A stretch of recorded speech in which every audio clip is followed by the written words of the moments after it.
makes sense, I have another good example of it. So when you get up in the morning, like, where I am, who I am. Okay.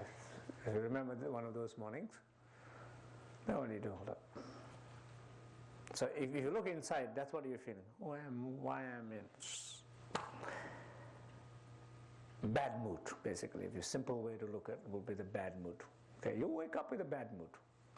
So now if you know you're in a bad mood, and if you have some energetically way to clean your bad mood, will be the good time to do in the morning.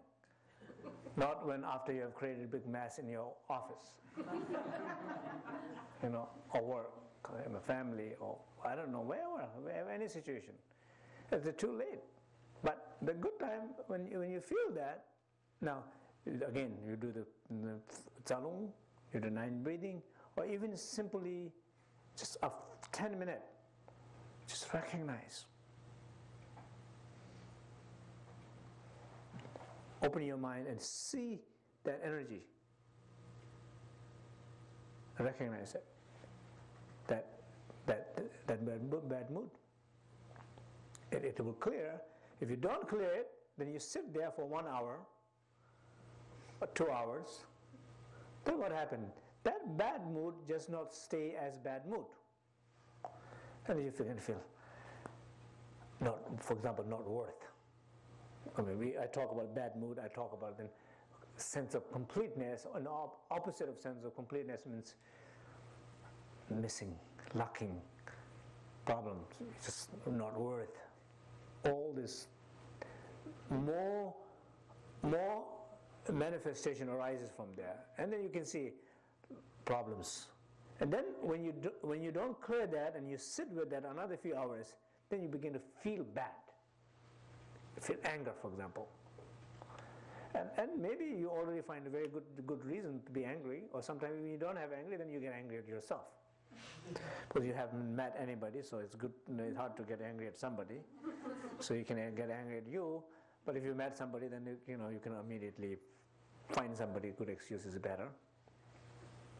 Then you sit with that. You sit with that for a few hours, then you will say something terrible negative. You can see, so the bad mood, if you keep on staying with it, it doesn't stay in the same position, on the same form, it changes, it grows. And in the end, it becomes an action. Same thing, same positive experience is the same thing.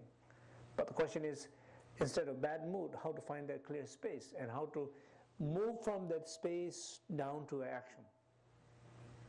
We all know that. Many situations when you're challenged, when you hold the space, it's amazing. If you're able to hold a space in a challenging situation, you can see things change right in front of you. That is how powerful that space and energy is. That space, that silence, that thought-free. I give always example. I heard this. What is it?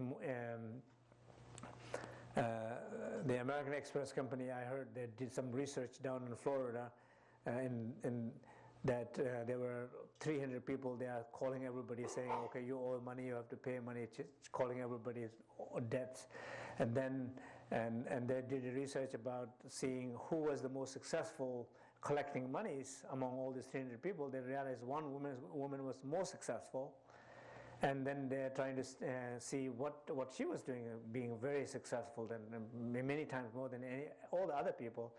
And they're trying to see how you talk. They talk the same way like everybody else is taught to say. And then they tapped her conversation, trying to really analyze what she was. The only differences they found was that she has a silence when she talks. Like, it gives a space, a silence. And then they realize, that silence can make millions of dollars, you see. Yeah, you see, so the power is not so much of talking about the silence that she was holding was giving the people to breathe, and people's response was totally different to her than everybody else. So that's what we're talking about, the same principle. So anyway, let's do this one exercise, then you can, if you have another question, you can ask, okay? So, did we do the pervasive prana last time? I don't know, remember. We didn't do, okay. Okay.